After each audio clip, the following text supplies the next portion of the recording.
What's it about? It's about when our people was overtaken by Alexander the Great. Okay. You getting hot. You getting hot. You getting hot. Simon was one of he became our leader when we were down and out as a people. Con. Not much hope. Mhm. He basically uplifted our people. He in that region, but somebody give me a specific. What is Simon about? What are we memorializing today? Don't worry. If you don't know, we're gonna get to it. That's why we're doing it, right? The victory, right? The victory over the Greeks. There's plenty of them. Which one in particular? That one I know. Yeah, okay. So we're gonna get to it because we got many battles, many different fights against the Greeks. And Brother Chad was absolutely spot on. But we're gonna go more in depth.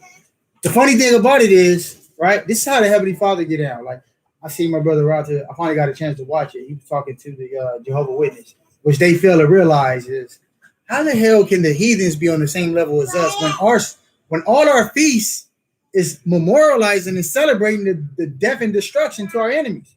Think about it. Passover we just kept. What was that about, y'all? We just took a test, so I need y'all to answer. He destroyed who? The Egyptians, right? We always celebrate the destruction of our enemies, right? Think about it. Nicanor, right? Y'all ain't did that yet, but think about that. That was one of our more historic enemies that we celebrated.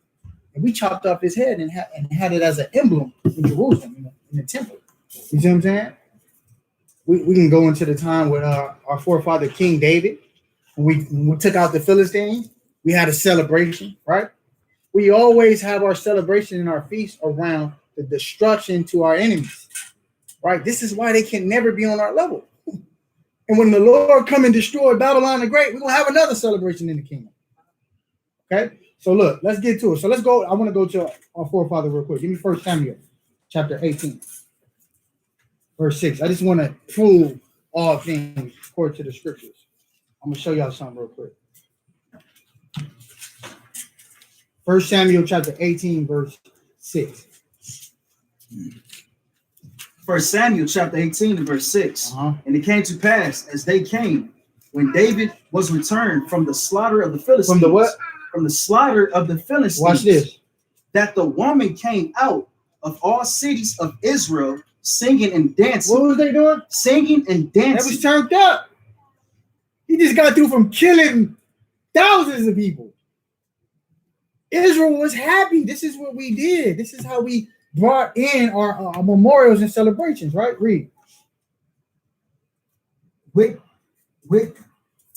tabrets and to meet King Saul. Oh, to meet King Saul with tabrets, with joy, and with instruments of music. So that's why you see my brother Roger Zahn and his rib having the music and the ambiance set up for us, right? Because this is what we did.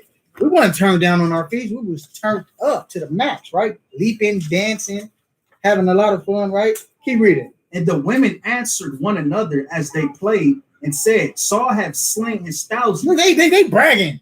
They like Saul killed 1,000. Watch this. And David his 10,000. David killed 10,000. You know what I'm saying? But nevertheless, I just wanted to show y'all this is how we move. This is how we operate. This is why heathens can never ever be on this level. You just have to show them these type of stories. Like we're going to be keeping these feasts in the kingdom in memory of our death and destruction to our enemies. Okay. So, give me Romans 15:4. I want y'all always to know y'all history. It's important to know this. Brother Roger used to get on my head when I first came in the truth. You gotta know your history, bro. You don't know your history, you don't know you. You don't know what's going on, man. You learn your history, you got half the battle. Read that. Romans 15:4.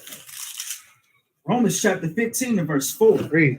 For whatsoever things were written aforetime were written for our learning. These things was written for our learning, right? All these different accounts, all these different scenarios, all these different events is for our learning. Read. That we, through patience and comfort of the scriptures, might have hope. Might what? Have hope. So we can just have hope. So we got to go through the forefathers, through our forefather histories and document these things and read these things and live these things that we might have hope at one day have opportunity of everlasting life, right? Drop that. Give me Deuteronomy 32, 7. Then we're gonna get into this. Deuteronomy 32, 7. Real quick. So y'all see that? Y'all see how we operated, right? We had the Nicanor, death of Nicanor, Purim. That's another destruction of our enemies. Hammon, right? We got Feast of Dedication. That's another destruction of our enemies, right? Now we got Memorial Simon, man. This is a celebration of our enemies, man. Destroying our enemies. Watch this. Deuteronomy chapter 32 and verse 7. Read. Remember the days of old. The Lord said, find out your history. You got to know your history. It's important for you to know your history before you even try to open this book. You got to watch this. Read. Consider the years of many generations. Mm-hmm. Ask thy father, and he will show thee. You got to ask your forefathers, man. Or ask these wise men so they can show you how these things took place. They can give you details and accounts. That's imperative that you must know moving forward. Read. Thine elders, and they will tell thee, when the Most High divided to the nations their inheritance, when he separated the sons of Adam. See, they want to just bypass those type of scriptures. He separated us from everybody else. That's why we're holy. You know what I'm saying? We're set apart because of this, right? You can drop that, right? So nevertheless, as my brother Chad was talking about, let's go ahead and get the first Maccabees. This is why this history is very, very important. All right. The Protestant church took these books out and deemed it not canonical, right? Who the hell are they to take the Lord's word out? I like my brother Rogers, I always bring out, you can't add or subtract, right? Y'all subtracting the word of the Heavenly Father, man. Who give you the right to change the truth of our Lord and say, oh, this is not canonical?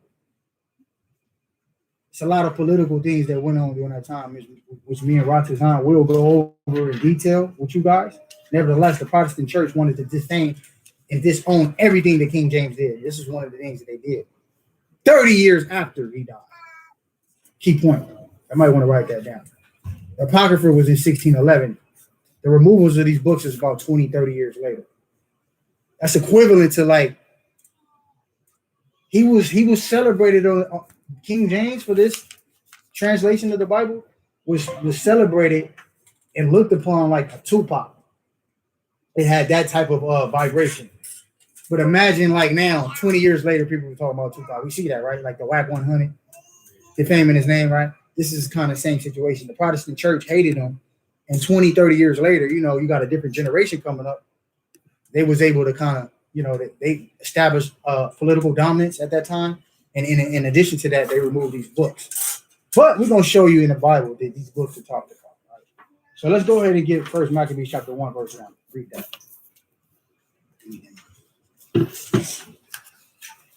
First Maccabees 1:1.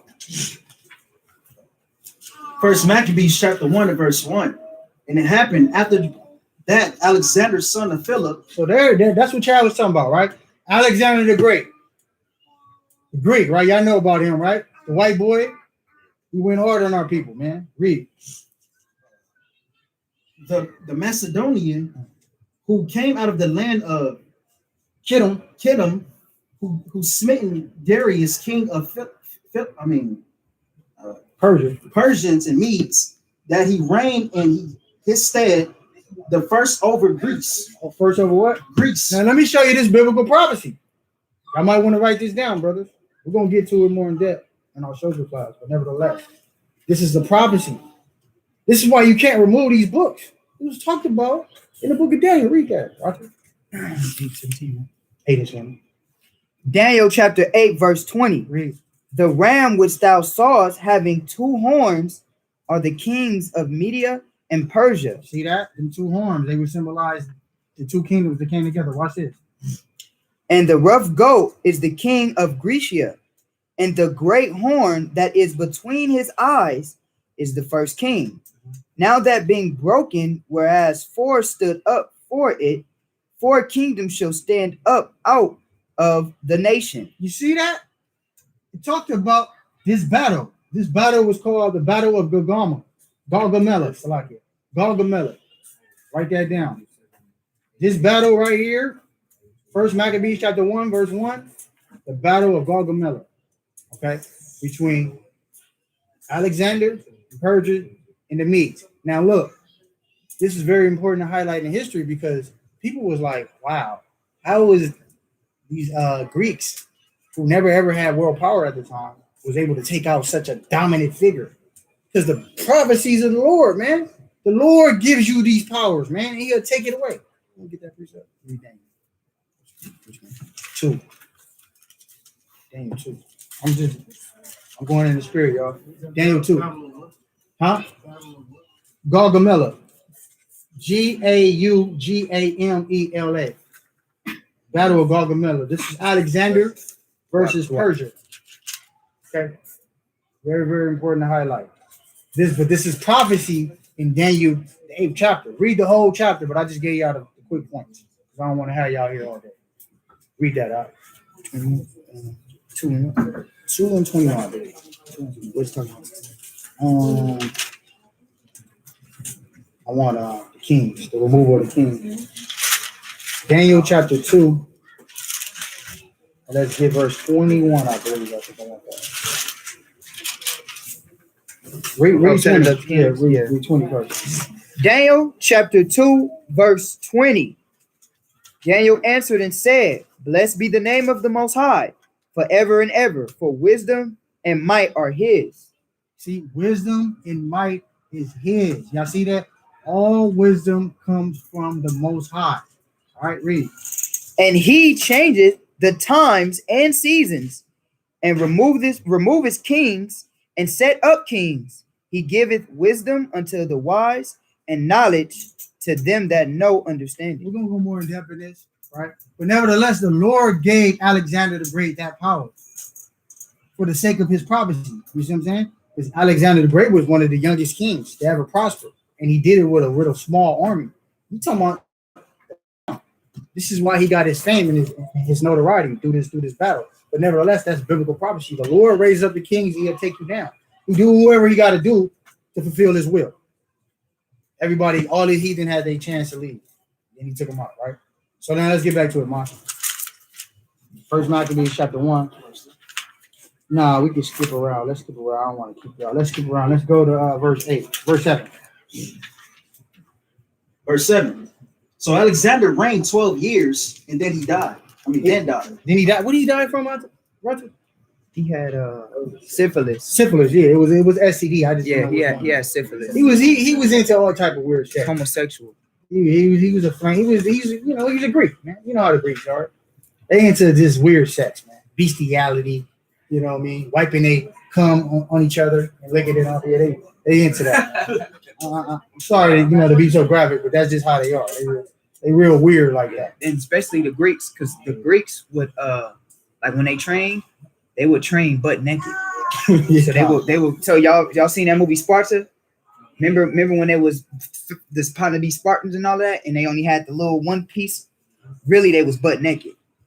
They did everything naked.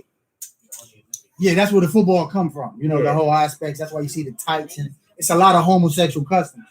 It's centered around that. Me and Roger go into that more in depth, but I just want to give y'all this little bit of history, right? Read verse 8.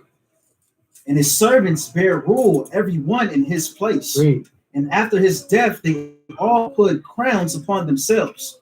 So did their sons after them many years. And evils were multiplied in the earth. What? Evils were multiplied in the earth. Y'all see this, right? When Esau got his chance to lead, evils was multiplied times 10, times 20. It was never wickedness at this level until Esau got in power. This is prophesied in the book of Daniel, right? Now look, this is the inception of the 4 kingdoms, right? These down, fellas. I want y'all to know this. Y'all can write it down too, sister. The tetrarchs, right? You had Leviticus, Ptolemy, Cassander, and Seleucus. Leviticus, Ptolemy. Can you spell that, please? Lisinaceus. That's Leviticus. Ptolemy, Ptolemy. Cassander, Cassander,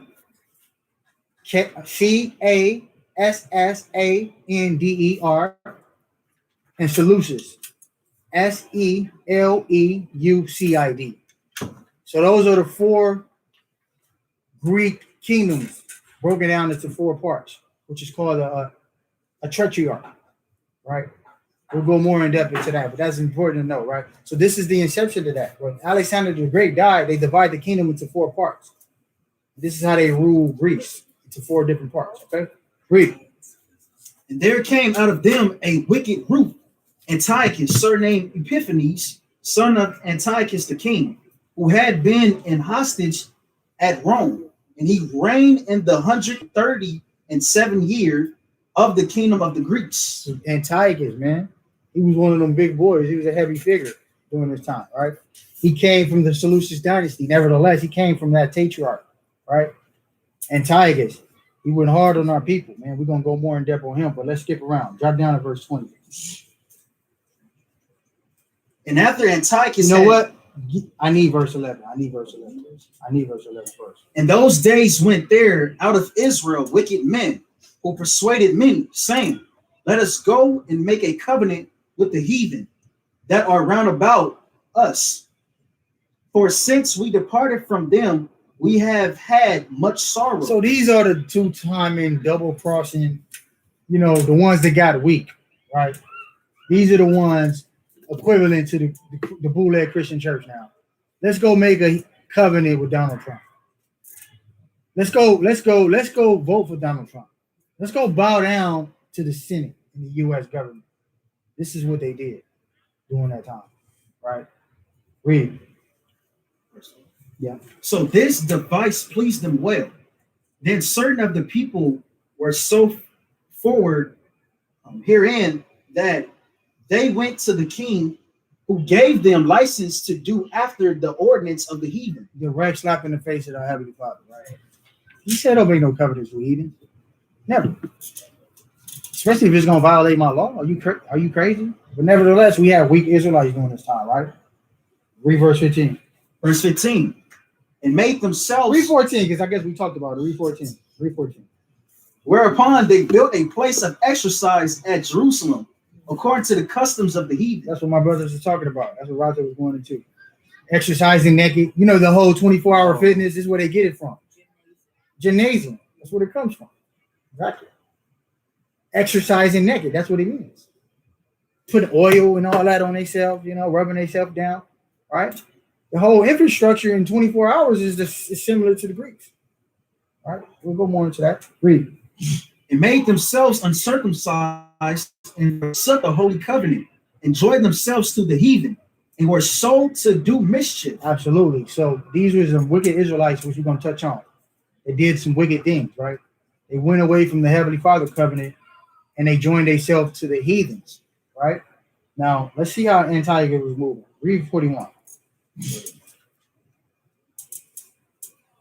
Moreover, King Antiochus wrote to his whole kingdom that all should be one people. Y'all heard that before, right?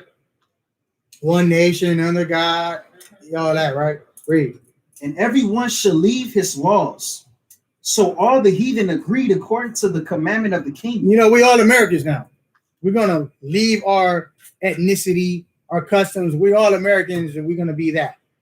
Not to mention America was stolen and hijacked in a violent manner, right? Nevertheless, we all Americans now, right? So this is what the Greeks was doing. Same things, because contrary to popular belief, even Greek in Europe was colonized and stolen by Japheth.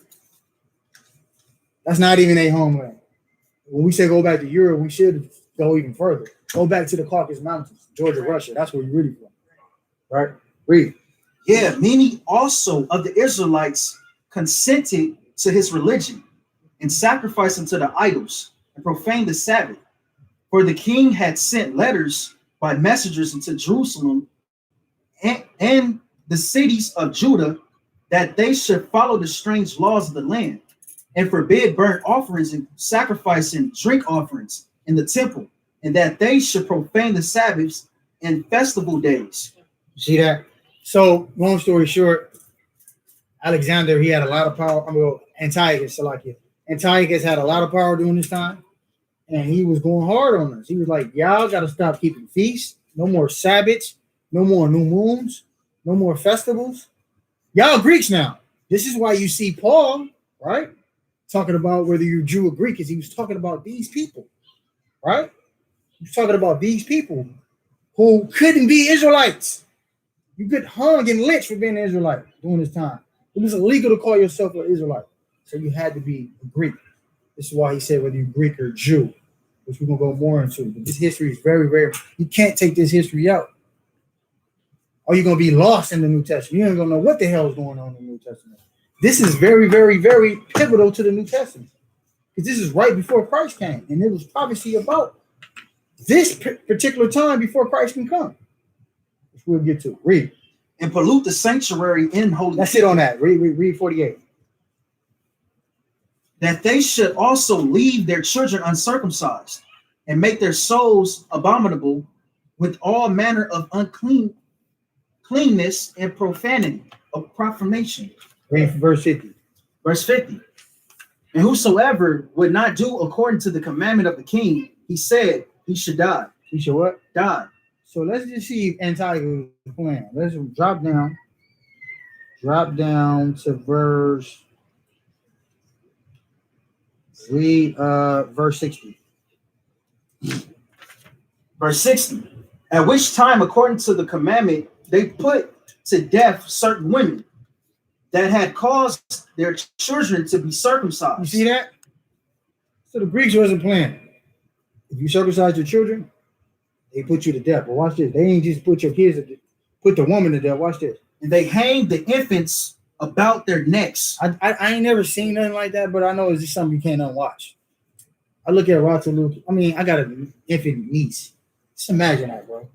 Hanging the damn infant. That's what the Greeks did to us, man. That's why we can't never forget them. They ain't never gonna be cool. I don't want to shake your hand, none of that. Hanging infants. I know that's something you can't unwatch, right? Watch this. And ravaged their houses and slew them that had circumcised them. Killed all the people that the doctors that set up the circumcisions. Y'all getting killed too for doing it. We told y'all not to do it. The Greeks wasn't playing. They went hard on our people. But watch this.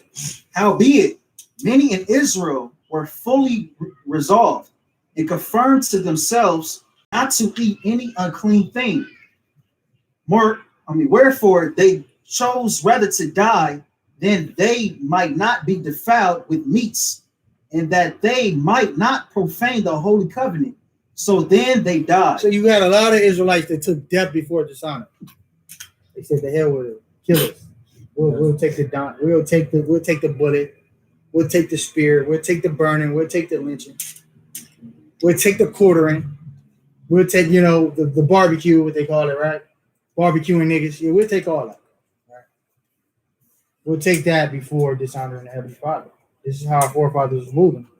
Very, very important to highlight that, right? I want you brothers to, scribble it down in your notes. Let's read chapter 2, verse 1. Chapter 2 and verse 1. In those days arose Mattathias, the son of John, the son of Simeon, a priest of the sons of Jorib from Jerusalem, and dwelt in Modin. And he had 5 sons. Jonan, called Caddis, Simon, called Thassis, Judas, who was called Maccabeus, Eleazar, called Avaron, and Jonathan, whose surname was Aphis. So we're gonna read about Simeon today, right? We're gonna touch on all of them, but nevertheless, Simon Salakia. Simon is the one we're going over today, okay? Simon, memorializing Simon and the things that he did. He was a prominent figure, but nevertheless, this whole family was pivotal in the history of Israel. You know what I mean? They took death before dishonor. Let's just skim through the father real quick. Drop down and read verse 12. And behold, our sanctuary, even our beauty and our glory, is laid waste, and the Gentiles have profaned it. To what end, therefore, shall we live any longer? Then Mattathias and his sons rent their clothes and put on sackcloth and mourned very sore. In the meanwhile, the king's officers, such as compelled the people to revolt, came into the city of Modin to make them sacrifices. And when many of Israel came unto them, Mattathias also and his sons came together. Then answered the king's officers and said to Mattathias of this wise, Thou art a ruler and an honorable and great man in this city, and strengthen their sons and brethren. Now therefore come thy first and fulfill the king's commandments, like as all the heathen have done. Yeah, even the men of Judah also, and such as remain at Jerusalem. So thy and thy house be in the number of the king's friends, and thy children shall be honored with silver and gold. With what? Silver and gold. So it's no different from the Illuminati, right? What they offer us. How many zeros you want in your bag? Come join us. Be friends with us.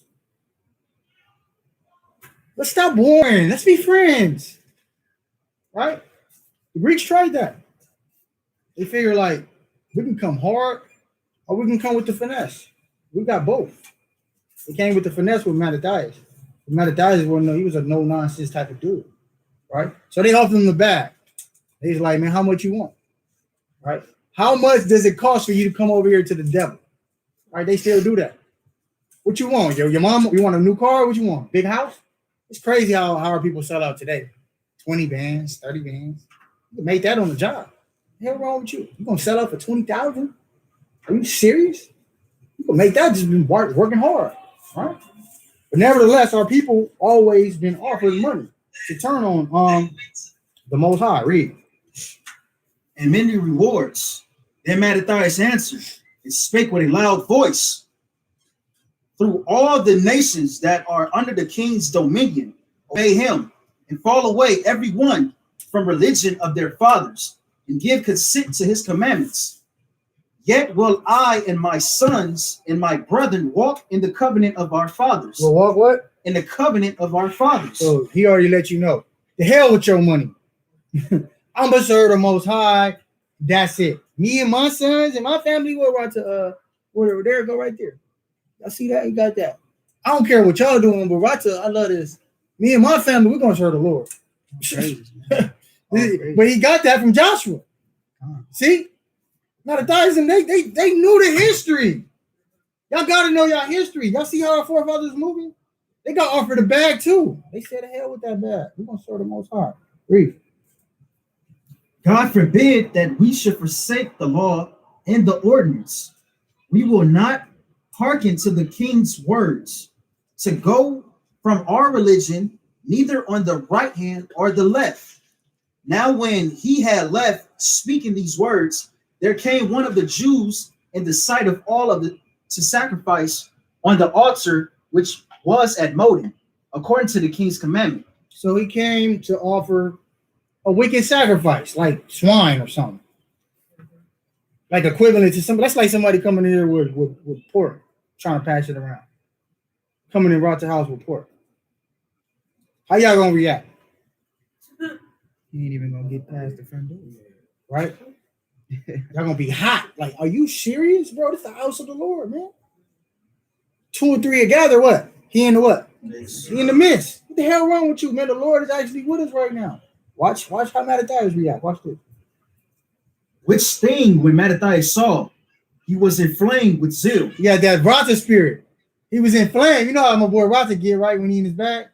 Y'all probably ain't seen it though. We know Radical Rata, right? Y'all know Radical. I love when he in that bag. Watch this, read. And his reins trembled. Neither could he was so mad, he was like this. You know how you ever been mad? Like you want to get your hands on somebody, like shaking? This is how he was moving. He was like, you mean to tell me you're gonna bring some damn pork in the Lord's house? Watch this. Neither could he forbear to show his anger. He couldn't hold it. Watch this. According to judgment. Wherefore he ran and slew him upon the altar. You see how he was moving? That was one of his brothers. But nevertheless, killed him. To let you know, don't play with the Lord. This is how they was moving, man. We not finna let y'all sin. We're not finna let none of that get by us. Okay? This is how our forefathers moving. Killed him. Put that man to death, man. You wicked anyways, man. You offering swine and all that on our temples. You got the nerves to play with me. You know I'm a priest, man. Stop playing with me. I'm not gonna let this go down not in my establishment, right? You got a lot of brothers today.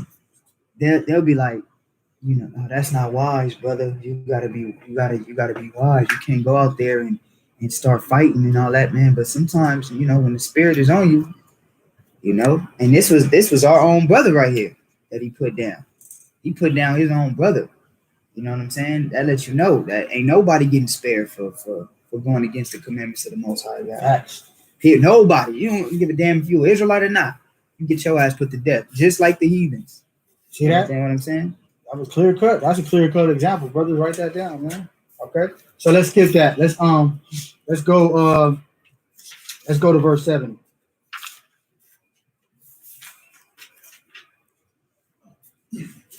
Verse 70. And when he died in the 146th year, and his sons buried him in the sepulchres of his father at Modin, and all Israel made great lamentation for him. So Mattathias died. He had to pass the torch, right? Y'all read chapter 2 on your free time, or chapter 2 rather on your free time, right? He died. He had to pass the torch. He gave a speech to his sons. He let them know what it was. You know what I'm saying? You know what? I do want to cover that speech because he talked about Simon. Read verse 49. Verse 49. Now when the time drew near that Mattathias should die, he said unto his sons, now have pride and rebuke gotten strength in time of destruction and the wrath of indignation. Now therefore, my sons, be ye zealous for the law and give your lives for the covenant of your fathers. He said, take death before the son and the father. Right? Drop down to verse 65. And behold, I know that your brother Simon is a man of counsel. Give ear unto him always. He shall be a father unto you. See, Simon is the smartest one out the group. Right? So this is who we're celebrating, talking about Simon today. He said he is the smartest one out the group. He's sharp. Listen to him because he always going to think things through. But watch this. As for Judas Maccabeus, he had been mighty and strong, even from his youth up. Let him be a captain and fight the battle of the people. So he's going to be our general. He assigning different roles to his kids. He's like, Simon is a smart, he's the brains. Judas, he the hammer. He the general. Y'all listen to him, right? Read. Take also unto you all those that observe the law, and avenge ye the wrong of your people. Avenge the people that's going on. Okay. Now we're gonna skim through Judas. Me and Roger gonna go more in depth with you brothers, because y'all gotta know about his history, Judas, right? Especially during the Feast of Dedication. We're gonna go heavily in depth on Judas. Read verse 1. Yeah, 3-1.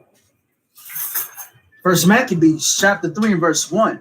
Then his son Judas, called Maccabeus, rose up in his stead. So he was the next in line.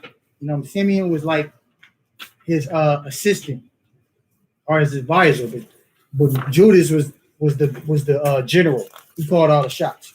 You get what I'm saying? He called all the shots. But Simon was like, would be equivalent to like the second in command. Like, look, I'm giving you all the counsel, but Judas is the actual one on front line and be the general. Y'all listen to him. You know what I'm saying? But I'm the brains of the operation, right? Drop down to verse 11. Which thing, when Judas perceived, he went forth to meet him. And so he smote him and slew him. Many also fell down slain, but the rest fled. Wherefore Judas took their spoils in Apollonius sword also, and therein he fought all the life long. See, so Judas, this is how he's moving. I just wanted to show y'all just an example of him. All right, we're gonna go more in depth. Judas, that's what that word Maccabees, the hammer. He was laying a hammer down, and he took the heathen stuff.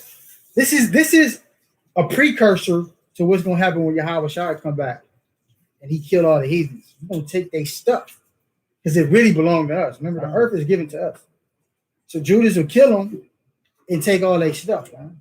So that's what you know when you see people do that. I want all that. You got, and I'm taxing you, right? I don't need to know. You know that, right? When you see a little block do that, I want everything you got. I want your block, and I'm taxing you. If you're gonna serve over here and this man, they got that from here, from the scripts, man. That's how we was moving. Oh, you want to set up and do whatever? Okay, you got to pay me. I'll come to collect every month, and I'm taking all your spoils. And if I want you, the women that's not defiled, I'm gonna take them too. That's how we was moving in the ancient world, right? So we're gonna read more on him because Judas was cold. He was cold. But now Judas got put to death. He put in a lot of work, and then next came up was Jonathan. Jonathan was the next in his stead. Let's read about Jonathan, a little bit about Jonathan. This is another son. This is another one of his sons who was a prominent figure. Let's read First Maccabees. Let's skip over First Maccabees chapter 10. Let's read verse 9.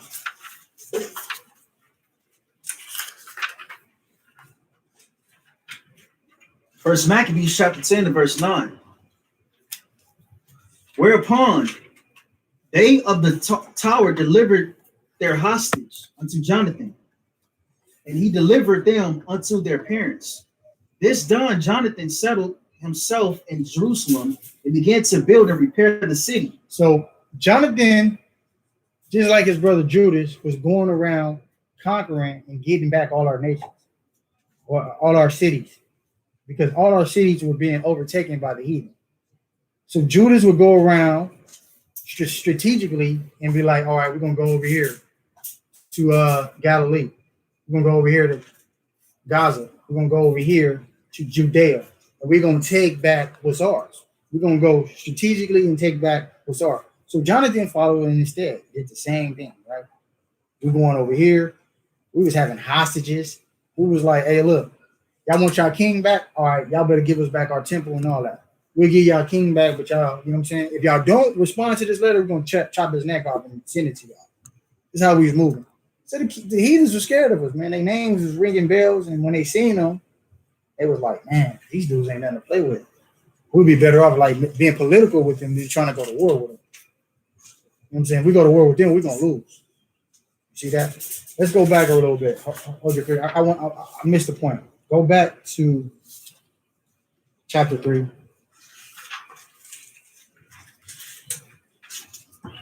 And read verse 7. He grieved also many kings and made Jacob glad with his acts, and his memorial is blessed forever. Where, moreover, he went through the cities of Judah, destroying the ungodly out of them, and turning away wrath from Israel. So you see, that's what he was doing. You see what I'm saying? That's what the Maccabees would do. They would go through these different cities of Israel and destroy all the wicked Israelites and all the heathens and tell them to get the hell out. So Jonathan was the next in line after Judas died.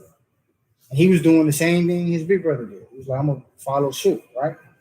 Drop down to verse 20. Go back, First Maccabees chapter 10. Let's read verse 20. Verse 20. Wherefore now this day were ordained thee to be the high priest of thy nation, and to be called the king's friend. And therewithal he set him a purple robe and a crown of gold, and required thee to take our part and make friendship with us. See what I'm saying? So people wanted to be friends with him. You know what I'm saying? Purple symbolizes royalty. Sent them a purple garment. It was like, let's be friends. Let's be peaceful, man. Why all the violence? Why all the violence, man? Why did you kill 10,000 of my men? Let's be cool. How can we handle this like diplomats? Right? They want to be diplomatic with us, right? Read.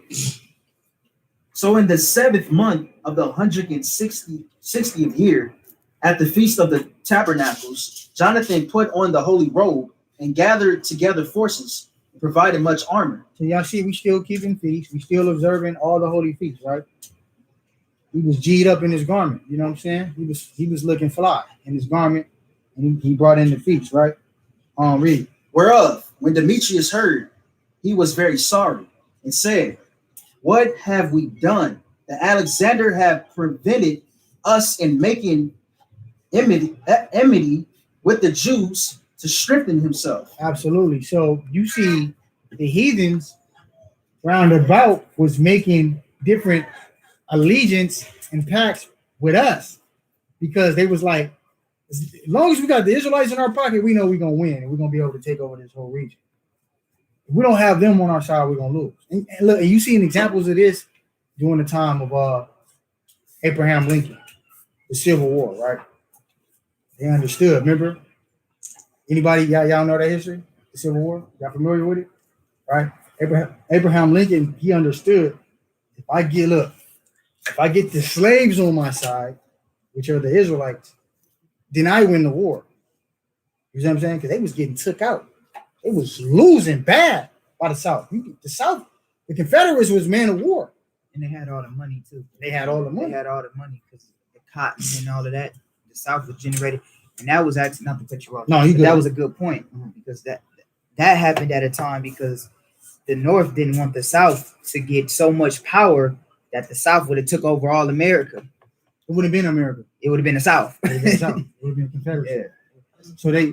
So you can read certain letters that Abraham Lincoln wrote that basically said, I had to save the Union. Had I not did this, he said, I didn't give a damn about abolishing slavery. He said it was a war tactic to win the war. It was a political move. Had I not made this strategic move, we would have lost. But the South, man, they had the money, like, man, they was clocking in work. They didn't need no damn union. They was like, bro, we got monopoly on cotton, we got a monopoly on tobacco, we got a monopoly on all these different food-based commodities. They was controlling those regions. Virginia, you know what I'm saying, parts of little parts of South, North Carolina, South Carolina, all that different area, Florida, Atlanta, Alabama. They didn't need them. They was like, we clocking a lot of paper right now. This is why Abraham Lincoln strategically said, look, I'm gonna offer you guys freedom if you join this war. Don't worry, you guys are gonna have immunity, you're gonna be free. Of course, it took a long time for the Emancipation Proclamation to kick in, but nevertheless, that's how they overthrew them. So the heathens know this. They said, look, if we get the Israelites on our side, we win. They're not strange to this. I'm talking about the top level ones. I ain't talking about no regular, just Edomite, Joe Smoke. I'm talking about the top level ones, the Rothschilds and all them. They know Israel. If we get Israel on our side or some capacity, we're gonna win. This is why you see the U.S. Army open their admissions to Israelites. You guys ever heard it? And also to the Buffalo Soldiers. I heard of them. That was us. We was putting in work. We had a whole name entitled it for us, and then also too, I forgot the unit in the sky. Tuskegee Airmen. Yeah. We was killing. We was flying a planes like no other. We was doing. Not for real. We was really kicking ass, and it's the same. History repeats itself. Because this is what he going to paralleling it with the Maccabees, which he on point. Absolutely beautiful. What we at? 21. 24. Let's just take a time. Let's drop down to verse 28. In verse 28, and will grant you many immunities and give you rewards. So you see a whole lot of that going on during this time. It's a whole lot of rewards, letter writings.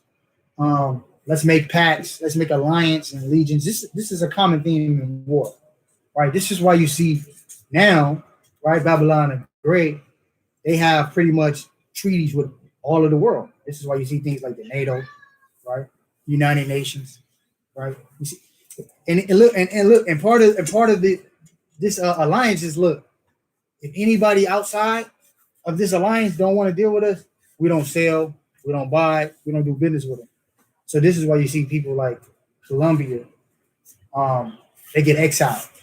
You know what I'm saying? Who else? Give me another one. North Korea. Iran.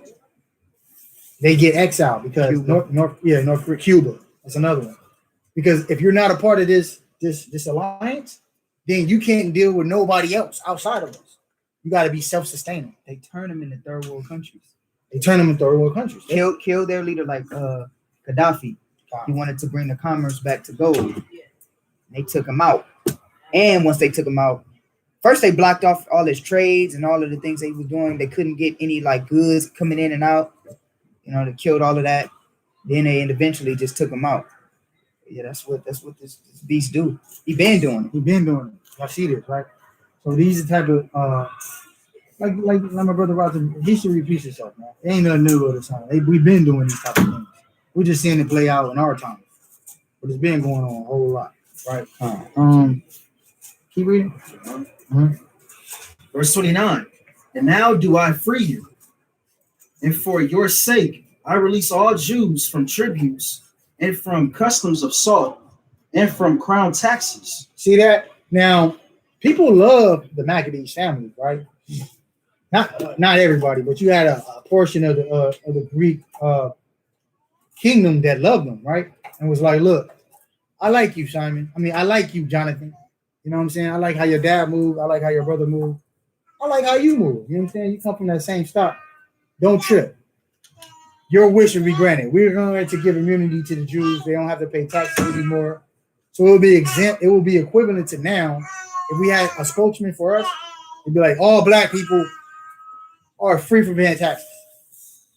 Not just black. All black Hispanics and Native Americans. All the 12 tribes of Israel are free from paying taxes. They don't have to pay taxes. They don't have to pay no income tax and none of that. They're free from those different afflictions. Those are afflictions.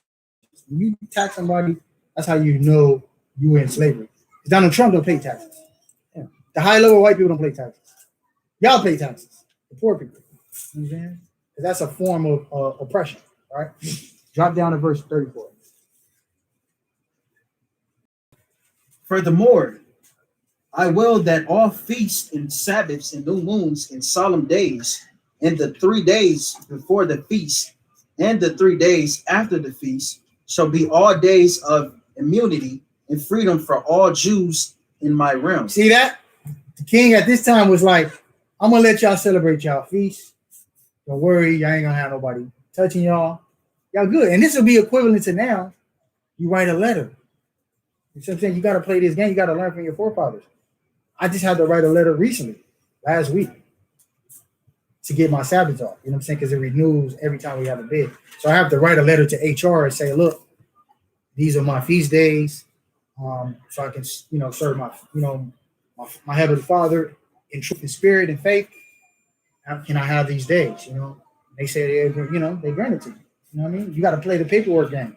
This is how Esau moved. He will respect, as wicked as he is, he does respect scholarship. He does respect scholarship in business to a certain degree. You know what I'm saying? You see this different times in history. If you play their little game, you can get things done for yourself, right?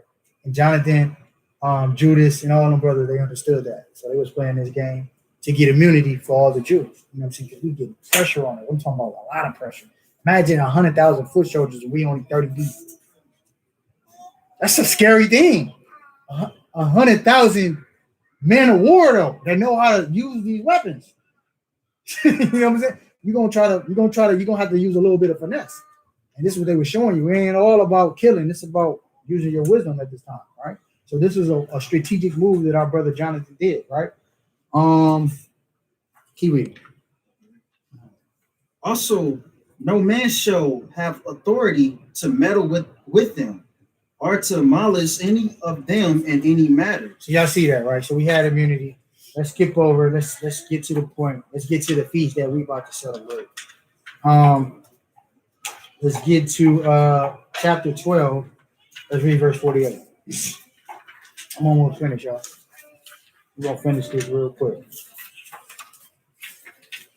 First Maccabees chapter 12 and verse 48. Now, as soon as Jonathan entered into Ptolemy, they of Ptolemy shut the gates and took him, and all of them that came with him, they slew with the sword. See that? So they did the bait and switch. They was like, look, let's be friends. Let's be cool, right? At this time, we was really, really cool with the Romans.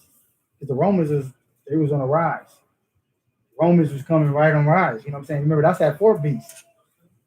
So we made pacts with the Romans, but it was other Greeks that didn't like that. Right?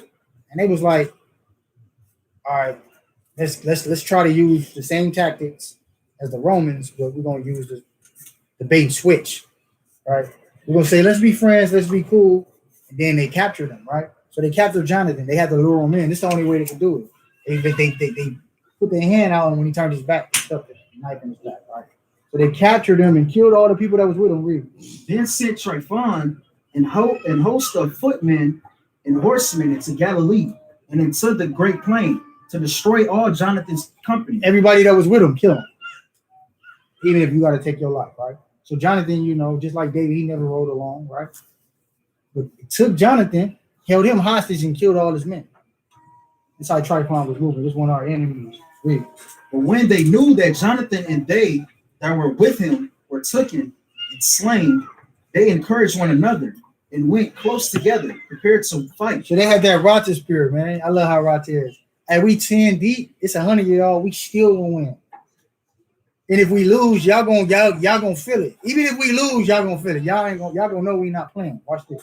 They therefore that follow unto them, perceiving that they were ready to fight for their lives, turned back again. Hey man, they look a little too official, man. We ain't trying to fight them. They was like, hey, look, get him hey, you know what? We don't want no smoke with them. Like, we got Jonathan, we killed enough. The rest of his hosts, they look a little too official. We cool, we don't want no problems with them. This is what the Greeks did. It was like, man, them dudes look like they ready to die. And you already know a man that ain't got nothing to lose is dangerous. A man that don't got nothing to lose, he's dangerous. You don't care what? I don't care about dying. What? Dying don't mean nothing. You just killed one of my brothers or something. You killed somebody that meant something to me. I'm about to go on this suicide mission. I don't care. Right? The Greeks knew that and they was like, retreat. Right? Read. Whereupon they all came into the land of Judea peaceably. And there they bewailed Jonathan and them that were with him, and they were sore afraid. Wherefore all Israel made great lamentation. So they cried for Jonathan because they knew he was captured. They knew all the men that was with him was put to death. You know what I'm saying? So the ones that had that serious spirit, like we ready to die, pursued them. But, you know, they retreated and backed off. Right?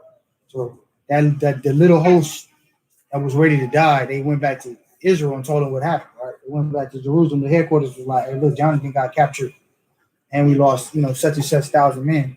You know what I'm saying? So Israel was, you know, they just lost their leaders. So they was in lamentation, crying, rending their clothes, fasting, all that type of stuff, right? Praying. It'll be equivalent to us losing like a leader. Who's a prominent leader that we lost that made black people cry? There you go, King. Hey, Malcolm. Pop. Yeah. You know what I'm saying? So those type of people, right? Read. And all the heathen that were round about them sought to destroy them. For said they that all no captain, nor any to help them. Now therefore let us make war upon them and take away their memorial from amongst men. See that? We're gonna take everything. We're gonna try to wipe out their history. This is how Tryphon and was moving, right? Read verse 1. Verse 1. Now when Simon heard that Tryphon had gathered together a great host to invade the land of Judea and destroy it, and saw that the people was in great trembling and fear, he went up to Jerusalem and gathered the people together and gave them exhortation, saying, ye yourself know what great things I and my brethren in my father's house have done for the laws in the sanctuary. The battles also and troubles which we have seen. She's like, what y'all scared of, bro? Y'all know what we went through? We ain't had the odds stacked against us. We still persevere, man. We fear the Most High. We ain't tripping off them. They coming to our land. Let them come. That's how Simon. Let them come. You know what I'm saying? Because they was down and out. You know how it is. You know when you down and out, you lose something, you lose somebody special. You got that moping spirit. Simon was like, "Look, bro, this is my brother, bro. You think it don't hurt? But nevertheless, we not finna fold. We got Sha'ala. You know what I'm saying? We not finna let no heathens come and besiege us or take nothing. So whoever with the business, come on this side, right? This is what he was saying. If you down for the Most High and you ready to die, come on this side. Read. By reason whereof all the brethren are slain for Israel's sake, and I am left alone. I'm the only one left alone. Y'all killed Judas. Y'all killed Jonathan. Y'all not Matthias, my pops died. I'm the only one left. I'm the last one left, right? Read. Now therefore be it far from me that I should spare my own life in any time of trouble, for I am no better than my brother. And that's a cold soldier right there. That's a different type of dude, man. He said, well, I'm not above I can spare my own life, because a lot of leaders, what they do is, especially heathens, when it gets real tricky and it gets real serious, they go out into their underground bunkers and they caves and hide, like Haile Selassie. You know, a lot of our people like to reverence him, right? The damn coward. Damn coward. When it got tough, he went to the Edomites. He went to the Englishmen and got help. And then he hid in the underground bunkers. But Simon was like, David, I'm about the front line. I'm a king, but I'm a front line with y'all. I'm not finna turn down nothing, bro. Like, I'm not, just look, my brothers died. I'm gonna die too. The hell with it. That's how he was moving, right? Read. Doubtless I will avenge my nation and my sanctuary and our wives and our children, for all the heathen have gathered to destroy us in very malice. Mhm. Now, as soon as the people heard these words, their spirits revived. They what? Raveled. These spirits revived, right? They all of a sudden got life, right? Because we know the spirit what? Quickened, right? So they needed that leader. Once that one leader spoke, everybody's spirits got back up and was like, okay, all right, you know what? We are Yashala. You are, we are the Most High's anointed. Let's get out this sloping, you know what I'm saying, a little slouchy type of spirit, and let's get back into this war spirit, right? Read. They answered with a loud voice, saying, "Thou shalt be our leader instead of Judas and Jonathan thy brother. Fight thy our battles, and whatsoever thy commandest, that will we do." So then he gathered together all the men of war and made haste to finish the walls of Jerusalem. And he forfeited it around about. Also, he sent. Let's get on that. So look, he fortified it, right? So he protected and he had everything secure. Because he knew, he already got word, like, all right, look, they got my brother. They're going to probably try to run some baby squish type of situation. But look, we're going to be prepared for the ambush. Don't even trip. You know what I'm saying? I just need some solid dudes that's with this. Okay? They're going to come, and they're going to try to use my brother as bait. I already know what time it is, but nevertheless, we're going to be prepared, right? Drop down to verse 12. So Tryphon removed from Ptolemy with a great power to invade the land of Judea, and Jonathan was with him inward. So he was in jail. He was a prisoner. He was captured, right? He had Jonathan captured. He ain't killed him yet, right? But he came with a great multitude to Israel, and he was like, look, we about to start taking cities, man. I want Basra. I want Judea. I want Jerusalem. I want Galilee. I want all this, man. Give me all that. I'm about to take all, because, you know, Israel was the only place where it was hard for them to take over the whole land, man, because we fought. We didn't fold. We fought for our lives. So they had to be strategic with it. So he went back to Ptolemy, which is in Egypt, and he got like another 100,000 soldiers. Were like, all right, we're traveling back. We're gonna just, you know, conquer each land, right? Drop down to verse. No, keep reading. We gotta read this part. Keep reading. Nah, drop down to verse 16. No, verse 16. Read verse 16. Yeah. Whereas we have Jonathan thy brother in hold, and it is for money that he is owing unto the king's treasure. Lie, right? Blame, bold-faced lie. He told him, we got your brother Jonathan in captivity, in jail because he owed some money, right? He didn't pay some tribute money. He didn't pay his taxes, which is a lie. But watch this. Concerning the business that was committed unto him, wherefore now send 100 talents of silver, and 2 of his sons for hostage, that when he is at liberty, he may not revolt from us, and we will let him go. So that'd be equivalent to now. We know Ratazan get busy. We know he been tearing us up. Look, we got one of his brothers, right?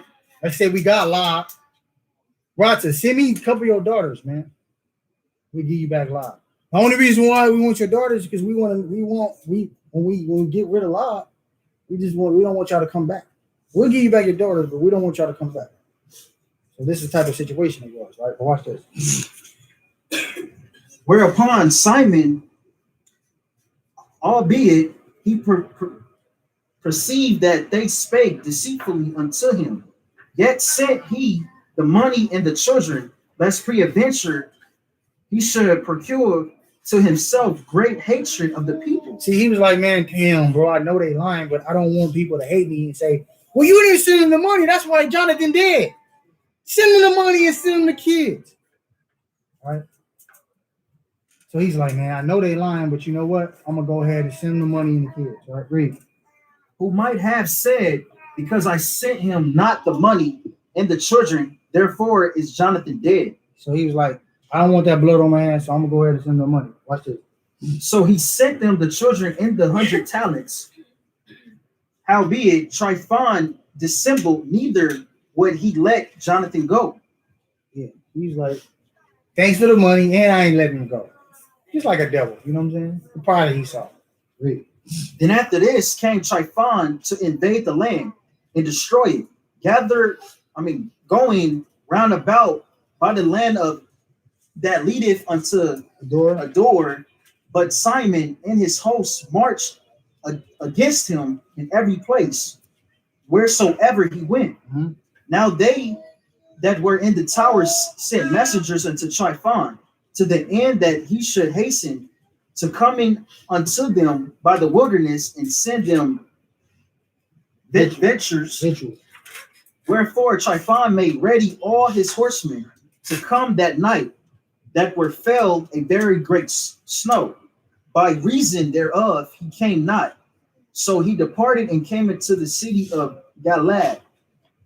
And when he came near to Bascoma, he slew Jonathan, who was buried there. See what I'm saying? So he killed Jonathan. Y'all see that? He finally killed him, right? Finally killed him. Sake of time. Simon heard about this, took the bones and buried his brother. You know what I'm saying? Finally killed him. Remember, he was trailing him anyway, so he took the bones and took it back to Molten Israel, and had the ceremony for him and all that, right? But Simon already kind of knew his wickedness, so he was rejuvenated. You know what I'm saying? Rejuvenated. He was like, okay, I killed my brother. I'm ready to go to war. The hell with y'all, right? Drop down to verse 41. Verse 41. Thus the yoke of the heathen was taken away from Israel in the 170th year. So we skipped the part where Simon wrote a letter to other surrounding kings, right? Because Tryphon was going hard on it. Tryphon was going real hard on us. He was from that branch of Ptolemy. But nevertheless, other kings, it's a big region, man. I wish we had a map to show y'all. Y'all see Israel right there, right? Now, get up for me, guys. Right on that on your left corner. The left corner, yeah, right there. Right there. This is the land that we wanted to besiege to get back. It's called Gaza. It's on the borders, right? Now, we had heathens all throughout the whole land of Israel. But we wanted that land back because that's like north of Judea, right? Which is Judah. And then north of that is like Jerusalem. That's the homeland. That's the Mecca. That's the true Mecca. You know what I'm saying? Nevertheless, we wanted to get that region back because we got a lot of the heathens over there, right? So Simon wrote a letter and was able to get the resistance kind of, what's the word I'm looking for? Huh? I'll just, I was thinking, yeah, well, it was a little resistance because there was a lot of pressure during this time. So Simon wrote a letter to the surrounding kings in Greece during this time, and they gave us not immunity, but they took off the pressure. It would be equivalent to like the Emancipation Proclamation. Like, okay, so all right, we're not gonna make y'all hardcore slaves no more. We're gonna let y'all work. like sharecropping. Sharecropping. We're gonna let y'all be able to celebrate your feast. You know what I'm saying? We're gonna let y'all do y'all thing. We're not gonna go as hard, right? So Simon needed that, so he could strategically go take these cities within that region. Read. Then the people of Israel began to write in their instruments and contracts in the first year of Simon, the high priest, governor and leader of Jews. And in those days, Simon camped against Gaza and besieged it round about. He made also an engine of war and set it by the city and battered a certain tower and took it. And they that were in the engine leaped into the city, whereupon there was a great uproar in the city. So Gaza is like over there, that region that we talked about. You know what I'm saying?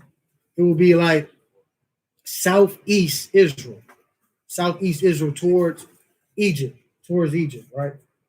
Southeast Israel, not too far from Egypt. Nevertheless, that land is rich in minerals and a whole lot of commodities.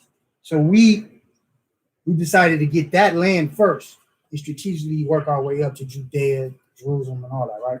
Watch this. And so much as the people of the city rent their clothes and climb upon the walls with their wives and children and cried with a loud voice, beseeching Simon to grant them peace. So they like, man, we don't want no problems. Simon, we sorry. We know we wicked. These are wicked Israelites, the term. Because you had a lot of turncoats, right? So Simon was able to besiege it and surround them with his hitters. Like, what y'all doing? Oh, y'all defiling feasts? Okay, y'all over here not keeping Sabbaths? Oh, okay. Oh, y'all got swine flesh in the temples? Oh, what's this? 8 candlesticks? Oh, y'all going off, right? Read. They said, deal not with us according to our wickedness, but according to thy mercy. Please, we don't want no problems. Have mercy on us. We know we wrong. It's like, you ever caught somebody red-handed? You like open the door like, what you doing? That's how it was, right? Read. So Simon was appeased towards them and fought no more against them, but put them out of the city and cleansed the houses wherewith the idols were. All the idols that was there, so Caesar bow being one of the biggest idols, they burned it. They burned them damn idols, man. The cross, all that getting burned. Right? That's how you cleanse the idol. You burn it. Read. And so enter into it with songs and thanksgiving. Yeah, he put all uncleanness out of it and placed such men there as would keep the law. He placed priests that would keep the law. He was like, I'm putting people here that's actually going to keep the law. That's going to uphold the law and make sure things are in order. Read. And made it stronger than it was before and built therein a dwelling place for himself. Mm-hmm. They also of the tower of Jerusalem were kept so straight that they could neither come forth, nor go into the country, nor buy, nor sell. Wherefore they were in great distress for what of victuals, for want of victuals, and a great number of them perished through famine. So remember, he spared their life, but he was like, since y'all not down with this order, don't sell to them. Don't let them eat. The storehouses, don't let them eat. We kicking them out of the city. When they try to come back and eat, all these wicked Israelites don't let them eat. So they die from the famine. So the Lord ended up getting them in the end. You see what I'm saying? He didn't have to kill them. The Lord did through the famine. You see what I'm saying? Y'all can't buy, y'all can't sell. Look, all them wicked niggas, that would be equivalent to us right now. If you in a Christian church, you call yourself a Christian, a Jehovah's Witness, okay, y'all not getting nothing. We're going to exile you. We're going to treat y'all like heathens. That's what happened, right? Read. Then cried they to Simon, beseeching him to be at one with them, which thing he granted them. And when he had put them out from thence, he cleansed the tower from pollutions and enter into it with, and enter into it the 23rd day of the second month. Second month, right? So what month we in right now, right? Y'all? Second month, right? 23rd day of the second month, right? 23rd day of the second month. This is why we keep this feast, right? Read. In the 170 of the first year, with thanksgiving and branches of palm trees, and with harps and cymbals, and with vows and hymns and songs, because there was destroyed a great enemy out of Israel. So we kept out all the Gentiles and the wicked Israelites. We was able to regain that region over there, like I said, southeast Israel. We was able to regain that region right there. So we celebrated it on the 23rd of the second month. So what day is Simon? 23rd, second month. Okay, write that down, fellas. 23rd of the second month, right? Watch this. Verse 52. Verse 52. He ordained also that the day should be kept every year with gladness. That's why we keeping it. What's the word ordained mean? Anybody, quickly.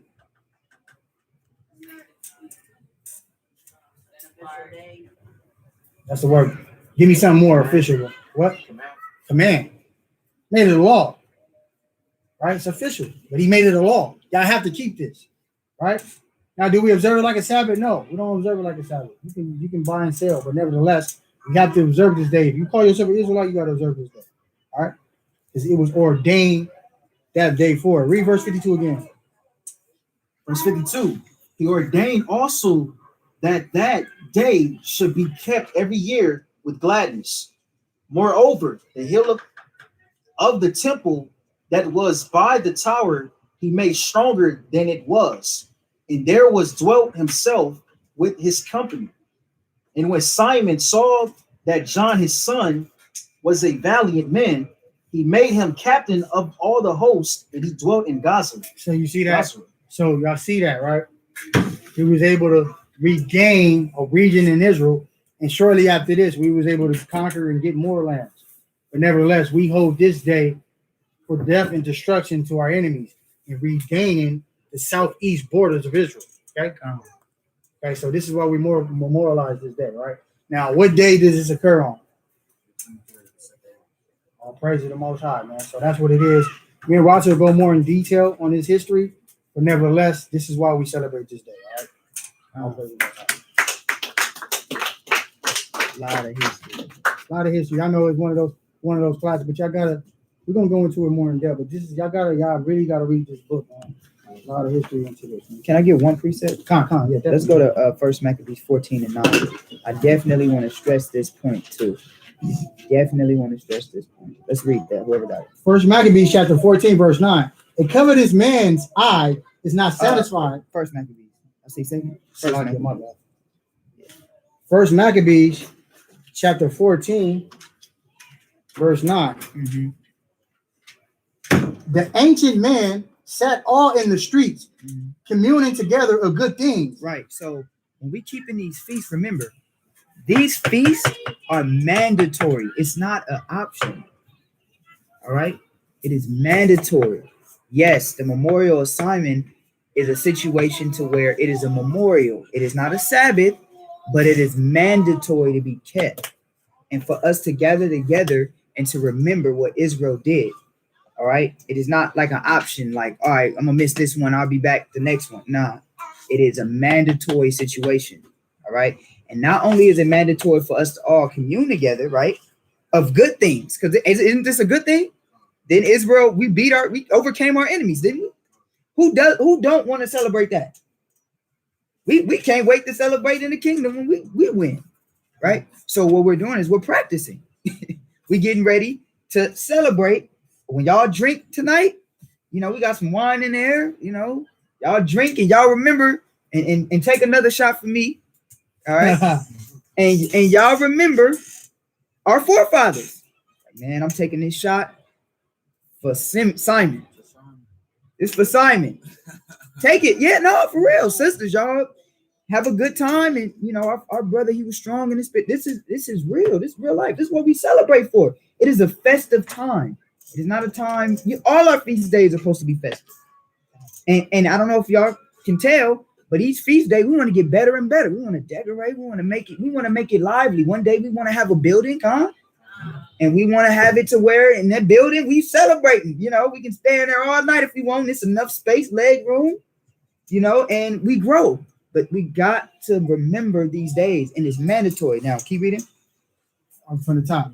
The ancient men sat all in the streets, communing together of good things, and the young men put on glorious and warlike apparel. Now, sooner or later, brothers got to understand, man. We gotta change our attire when we come to these feasts. You know, I know brothers right now, don't beat yourself up. You know, even me. You know what I'm saying? I pride in myself. Yeah, we got to start warlike apparel, boots on, girded up. You know. I hope to work everybody out. Everybody can get their girds going.